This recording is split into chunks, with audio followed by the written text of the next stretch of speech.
Cidade FM, no combate ao coronavírus. É você mais perto da notícia. Está começando também mais uma cobertura especial sobre a pandemia de coronavírus. As informações atualizadas da região, do Brasil e do mundo, agora aqui para você. Comigo mais uma vez, Luciano Veiga, bom dia. Bom dia, Thiago Sório, bom dia a todos os nossos ouvintes. Uma ótima manhã de sexta-feira. Acesse agora facebook.com/Rádio Cidade Tu para assistir a nossa live. Estamos ao vivo com som e imagem. Aproveite para curtir, comentar e compartilhar a nossa postagem. E a cidade de Itu registra a segunda morte por coronavírus.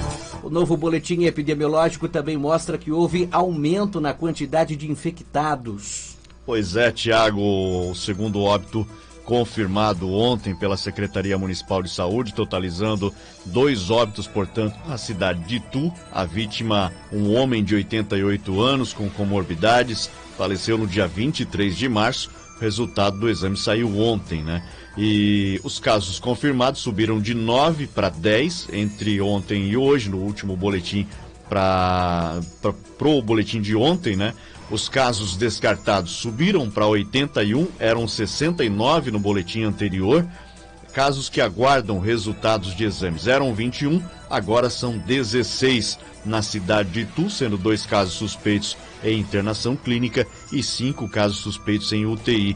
Haviam também 4 óbitos por suspeita, né, Thiago? E agora não temos nenhum óbito por suspeita. Portanto, Itu tem 10 casos confirmados, 2 óbitos confirmados, 81 casos descartados até o momento, 16 estão aguardando resultados de exames. A gente começa a perceber que realmente, né, tá tendo mais agilidade na apuração dos exames, porque a gente vê aí, né, que tem subido tanto a quantidade de casos confirmados quanto de descartados. Os óbitos aí que eram considerados suspeitos já ou estão sendo confirmados como Covid-19 ou então estão sendo descartados, né? Então está tendo uma maior agilidade aí, né, por conta aí dessa parceria do Instituto Adolfo Lutz com, aliás, do governo do estado. 38, com né, os laboratórios aí credenciados já pelo Adolfo Lutz. Segundo o governo do estado, a fila de exame foi zerada. Muito bem, subiu para 16 o número de mortes por Covid-19 em Sorocaba. Entre as vítimas está o pai do ex-prefeito e deputado federal Vitor Lippe. Pois é, a primeira vítima, né, um homem de 65 anos que tinha hipertensão, desses 3 novos casos de óbitos, né? A segunda morte, um homem de 62 anos com comorbidades, e ambos estavam internados no hospital público da cidade, e o terceiro foi um homem de 87 anos com doença renal crônica, estava internado no hospital privado desde o dia 14. As 3 mortes ocorreram ontem. Com isso, a cidade chegou a 16 mortes confirmadas, 16 óbitos confirmados em Sorocaba. O número de óbitos confirmados antes de ontem era 13 e os casos confirmados saltaram de 73 para 79, sendo que 53 estão recuperados, mais 6 recuperados na cidade de Sorocaba, 13 seguem internados. 461 casos já foram descartados em Sorocaba, também aumentou bastante, saltou de 428 para 461. Os casos que aguardam resultados, Thiago, eram 147, agora são 120 em Sorocaba, sendo casos suspeitos internados 31, 8 deles em UTI. Os óbitos por suspeita também diminuíram, né? Eram 9 óbitos por suspeita de Covid-19 em Sorocaba, agora são 5, portanto, Sorocaba confirmando mais 3 óbitos, chegando ao número de 16 mortes na cidade. 8h05 agora, muito bom dia para você ligando o seu rádio, seja bem-vindo à Cidade FM. Seguimos aqui com essa cobertura especial, traçando um balanço de como tem avançado a doença em todo o estado de São Paulo, mas com destaque especial para as cidades da região. Salto não teve alteração nos casos de coronavírus no último boletim, né, Luciano? Não, do boletim de antes de ontem, da quarta-feira para ontem, manteve aí em 7 casos confirmados.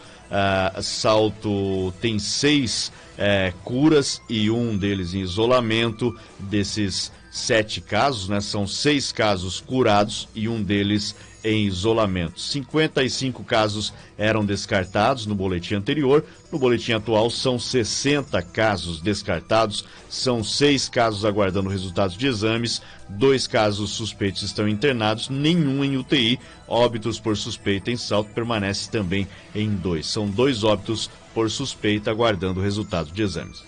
E há mais um caso suspeito de coronavírus em Porto Feliz. De acordo com a prefeitura, a pessoa está em isolamento domiciliar aguardando o resultado de exames. E os outros números do município tiveram alteração? Não tiveram alteração, segue 8 casos confirmados, sendo que 5 já foram curados em Porto Feliz, 1 está em internação clínica, 2 em isolamento domiciliar desses casos confirmados e os outros 5 curados.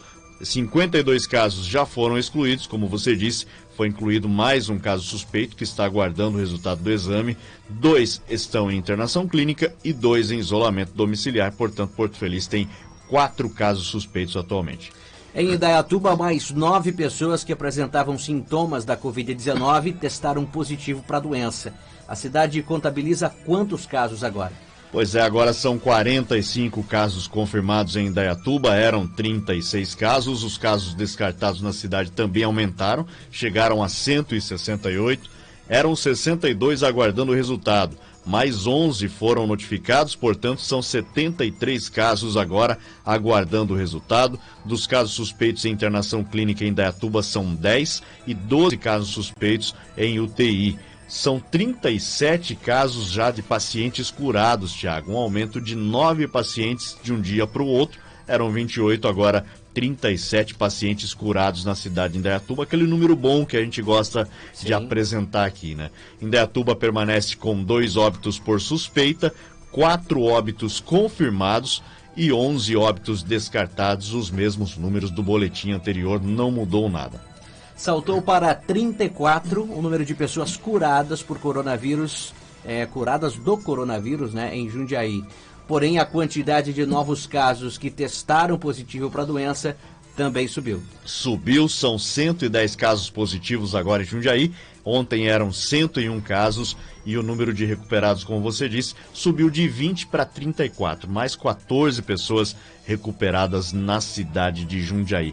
Os casos suspeitos, temos aguardando o resultado em casa 35, aguardando o resultado internado 11 e óbitos aguardando o resultado 6. Mudou aí, diminuiu, né, as pessoas que estão aguardando o resultado em casa, era 38, agora 35, aguardando o resultado internado eram 12, agora são 11 e os óbitos permanecem o mesmo, o número de óbitos que estão aguardando o resultado. Os casos positivos são 80. Que estão aguardando em casa, eram 52. Estão internados em Jundiaí 18, o número permanece o mesmo. Internados em outras cidades, 1, eram 2.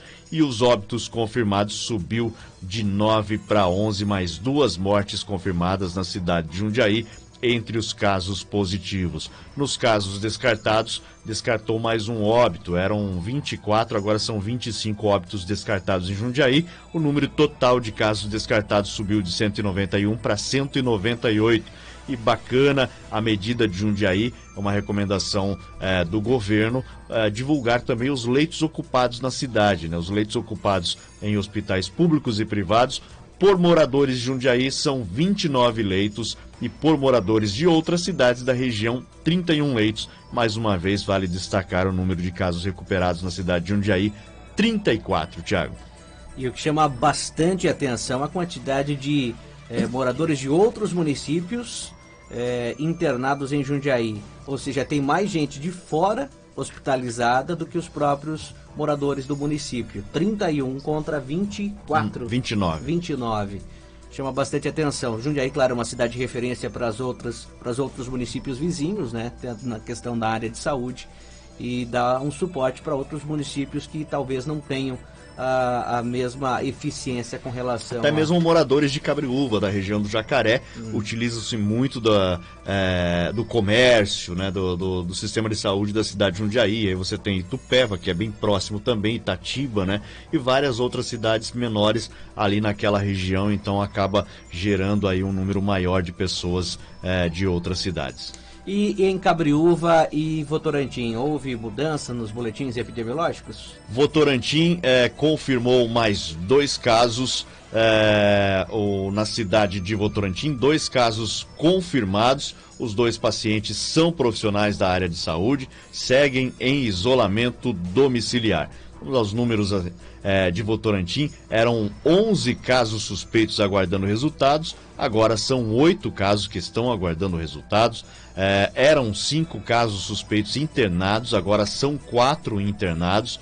O Votorantim tinha 61 casos descartados, subiu para 65 casos descartados, aí está incluso 4 óbitos.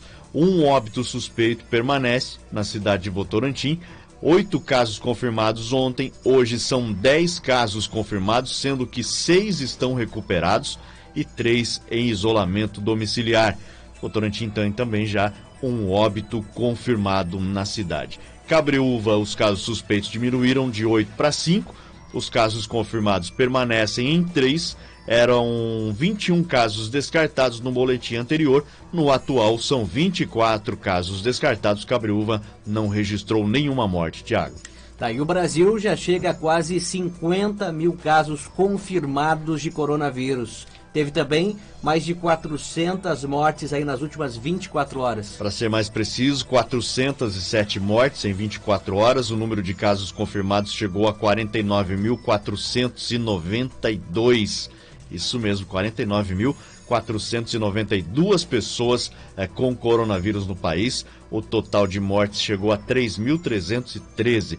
Os dados fazem parte aí do último boletim divulgado pelo Ministério da Saúde na tarde de ontem, que voltou a fazer as lives, né? Agora com o novo ministro Nelson Teich. No balanço de ontem, o total de infectados de 45.757 e 2.906 mortes, o balanço anterior, né? O balanço anterior a esse. O balanço mostra aí um aumento de 407 mortes, 3.735 novos casos em relação ao boletim anterior, superando o recorde de 217 novas mortes e 3.257 novos casos do dia 17. O estado de São Paulo continua sendo mais atingido, registrou 211 novas mortes por coronavírus em 24 horas e o número total subiu para 1.345. Quanto aos casos confirmados, são cerca de 16.740. Cerca de 256 municípios têm pelo menos um caso confirmado da doença já no estado de São Paulo e 114 cidades já registraram pelo menos uma morte no estado. Thiago. E no mundo? Vamos atualizando aqui os números do mundo, então, neste momento. E olha, segundo a Johns Hopkins, né, que atualiza os dados de acordo com os números das secretarias, claro, ali próximo ao feriado, tem aquela morosidade, né, o pessoal voltando ao trabalho, demorou um pouco para atualizar. Mas neste momento, só para a gente passar um panorama do que a Johns Hopkins, que é a principal universidade de infectologia do planeta, passa e mostra, atualiza minuto a minuto os números em todo o mundo. O Brasil tem neste momento 50.036 casos confirmados. Então já muda aquela manchete que nós demos há pouco, falando que era quase 49 mil. Então aliás, quase 50 mil, já chega a 50 mil. Já passou, né, de 50 mil, ou seja, aqui no balanço do Ministério eram 49.492 casos. Já são mais de 500 casos de ontem para hoje. Então, no Brasil confirmados 50.036, segundo a Johns Hopkins, as mortes confirmadas no país 3.331. No mundo inteiro, Thiago, neste momento, lembramos que passamos de 2,5 milhões nesta semana, são 2.719.522 casos infectados em todo o planeta. Os Estados Unidos seguem como o país com mais infecções, são 869 mil pessoas, 172. A Espanha tem mais de 213 mil, Itália mais de 189 mil. Aí temos o total de mortes confirmadas em todo o mundo também, 191.231 neste balanço atual da Johns Hopkins. As mortes na Itália passam de 25.500, na Espanha passam de 22.100 e na França mais de 21.850 mortes. Portanto, o balanço atual da Universidade Johns Hopkins. E tem um número bom, né? O número de curados em todo o mundo são 745.605 curados. 106.800 curados só na Alemanha, que lidera essa lista. A Espanha tem mais de 89 mil curados, os Estados Unidos mais de 80 mil curados. O Brasil aparece aqui com 26.573 curados. 26.573 curados. Esse número não é divulgado pelo Ministério, né? Não tem um destaque. Deveria ter também, né? O número de curados no Brasil, portanto, passando de 26.500, Thiago. Muito bem, 8h16, uma rápida passagem pelas redes sociais. Estamos ao vivo com a nossa live no Facebook. Acesse lá você também, facebook.com/Rádio Cidade Itu, com som e imagem para você assistir essa cobertura especial. Quem está aí com a gente, Luciano? Bom dia, o Vitor Batista acompanhando a gente aqui. Obrigado pela audiência. Alvarino Percum também está por aqui acompanhando a live. O Vinícius Moraes também está ligado com a gente por aqui. Neide Queiroz desejando bom dia. Carol Reis, bom dia também. A Rosilene Azevedo, bom dia por aqui. Quem mais está com a gente acompanhando? A Cláudia Lisboa, Tatiane Oliveira, Sandra N. Oi, Thiago, bom dia, meu amigo. Tá por aqui também acompanhando a gente. Obrigado pela audiência na nossa live aqui. Muita gente participando. A Sônia Silveira, bom dia. Pessoal do Potiguara tá por lá também. A Carol Reis está pedindo para mandar um beijo para Cati Polizel. Só um minutinho que vai atualizando aqui, Thiago, aí vai subindo, né? Kátia Polizel, chefinha querida, tá falando, já estou com saudades, deve estar em casa também de quarentena, a Carol Reis, né? Mandando um abraço pra chefe aí. A Edneia Almeida, bom dia, hoje estou completando mais um aninho de vida, parabéns pra você, viu? É isso. Parabéns a Edneia, muitas felicidades. A Ana Oliveira também desejando bom dia, Thiago. Cidade FM, no combate ao coronavírus. 8h21, estamos de volta, sexta-feira começando e você fica muito bem informado aqui com a Cidade FM. E olha, o índice de isolamento social voltou a cair no estado de São Paulo e tem colocado as autoridades aí em alerta, Luciano. Exatamente, o isolamento social no estado voltou a cair ontem, ficando em 48%, bem abaixo, né, do nível considerado ideal pelo governo paulista, que é acima de 70%.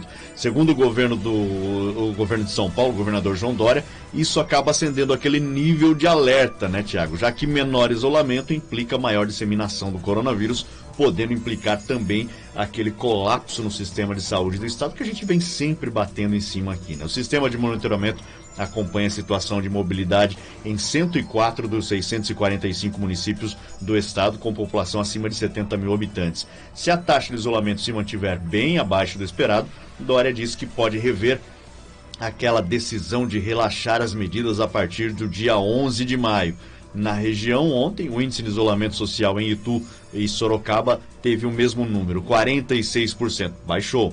Já em Salto, esse percentual foi de 48%, também caiu em relação à véspera e ao feriado. E vale lembrar, muita gente nas ruas, Thiago. Eu acho que esse índice, 46%, é o mais baixo que tu já registrou desde o início desse levantamento. Ou estou errado, Luciano? Vou abrir aqui em tempo real, Thiago, para a gente trazer esse panorama. Não me lembro de você ter divulgado nada relacionado a 46%. Eu acho que é o mais baixo. É que a gente tem pego os mais recentes, né? Isso. Mas acho que lá para trás deve ter sim um índice abaixo de 46%. Depois da quarentena, né? Das medidas que o governo vem implementando, esse é um dos mais baixos. Então vamos pegar aqui, por exemplo, abaixo de 46% tivemos no dia 20 de março, quando já não tinha essa campanha toda aí, que era 42%. Né? Então 46% tivemos em duas oportunidades, no dia 9 deste mês e agora também ontem.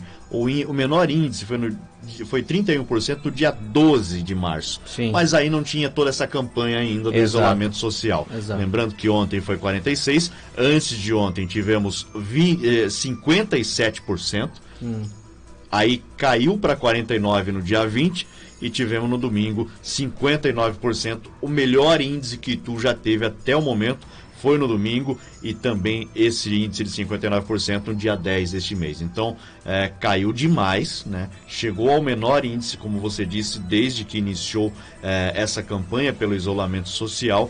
É realmente muita gente nas ruas. Ontem, saindo do programa, eu precisei dar um pulo no centro e circulando. A fila na Caixa Econômica Federal estava quase... Desce ali a 7 de setembro, né? Estava, cara, na metade da rua Santa Rita, quase circulando a quadra ali. Então, é muita gente. E olha, não mantendo o distanciamento, as pessoas sem máscara, realmente é preocupante.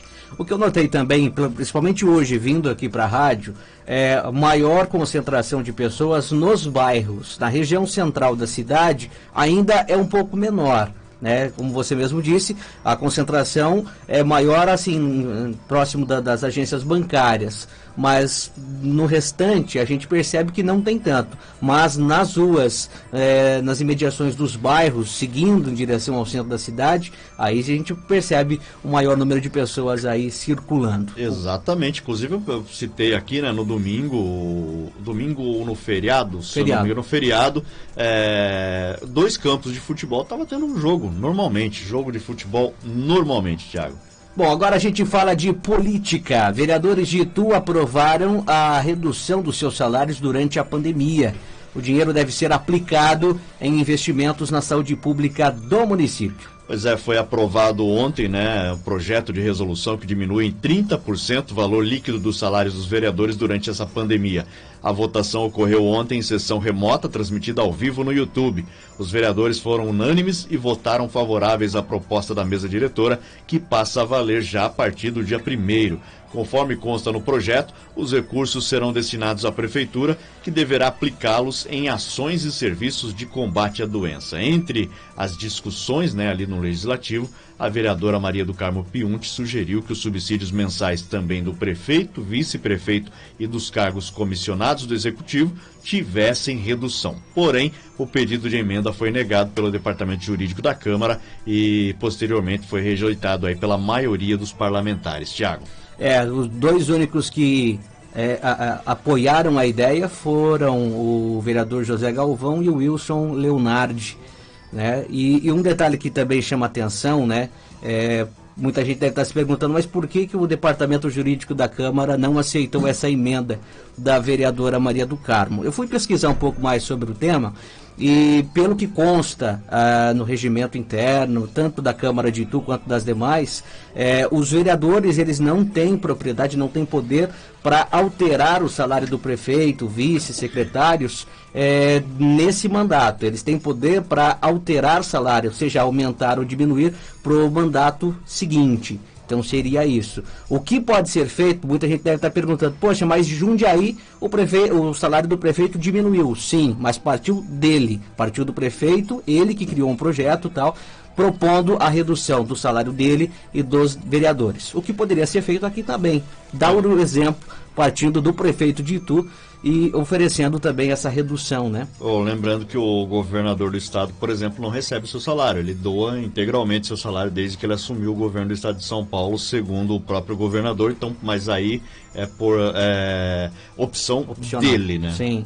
E vale destacar também que essa redução de 30% é no valor líquido e não no bruto. No valor bruto que os parlamentares recebem, hoje está em torno aí dos quase 11 mil reais, acredito eu.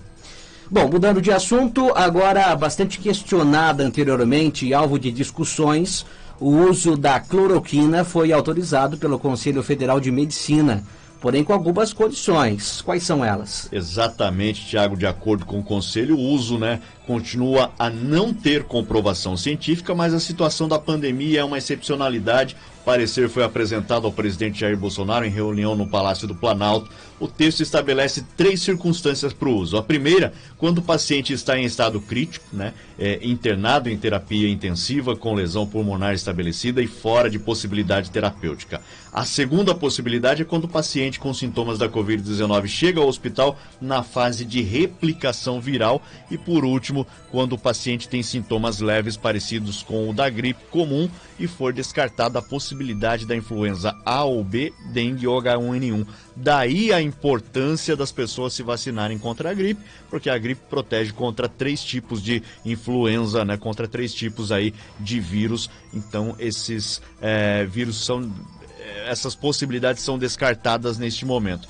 Essa avaliação de que a cloroquina pode ser utilizada respeitando a relação médico-paciente, Tiago, já havia sido apontada pelo ex-ministro da Saúde, Luiz Henrique Mandetta, né? Aliás, ele defendia isso. O parecer do Conselho Federal de Medicina segue nessa mesma linha, mas atualmente não há um protocolo formal do Ministério da Saúde, o que ainda está em discussão no governo. Então, portanto, o Conselho Federal de Medicina, seguindo aquilo que o ex-ministro da Saúde, Luiz Henrique Mandetta, pregava para o uso da cloroquina. Ou seja, é um assunto novo, mas com conteúdo antigo já, que já era adotado pelo próprio ex-ministro. Vem receitando, principalmente na fase inicial, e as pessoas têm tido bons resultados, mesmo sem ter, Tiago, os chamados resultados científicos. Normalmente a medicina obriga a isso, porque você pega, vamos supor, um grupo de 1.000 pessoas, entre essas 1.000 divide em 2 grupos.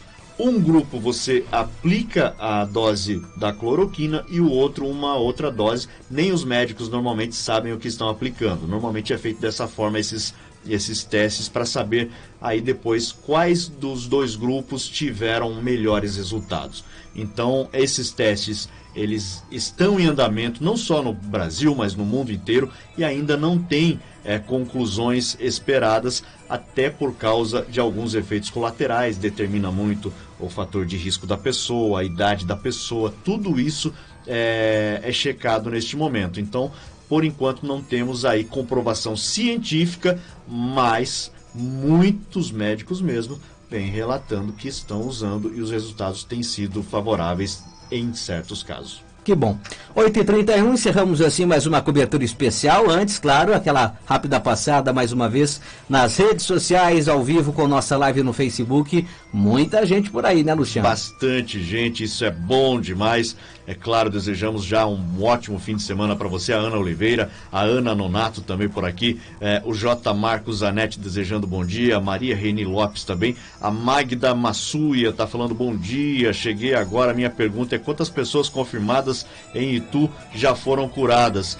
Ô Magda, a respeito desses números não temos, tá? A Prefeitura não divulga o número de curados em Itu, portanto nós não temos o número de curados, das pessoas curadas recuperadas aqui na cidade. Nós podemos, desculpa até interromper você, não temos a informação divulgada pela Prefeitura, mas se a gente for seguir o que o Ministério da Saúde tem feito para divulgar quem está curado ou não, é só pegar a quantidade de pessoas infectadas e esperar os 14 dias. Passou os 14 dias da quarentena, se a pessoa não foi a óbito, é sinal que deve ter tido a cura, né? Exatamente. Então, mas seria interessante, né, a divulgação desses números aí, né? A Salete Silva também desejando bom dia, Salete, um grande abraço para você. É isso aí, Tiago, fechamos essa edição do Cidade FM no combate ao coronavírus. Estamos de volta na segunda-feira a partir das 8 da manhã. Um bom fim de semana para todo mundo. Valeu, Luciano, bom final de semana para você também. A qualquer momento também mais informações em nossos boletins. Continue com a gente, Show da Manhã volta já, daqui a pouco com mais músicas para você.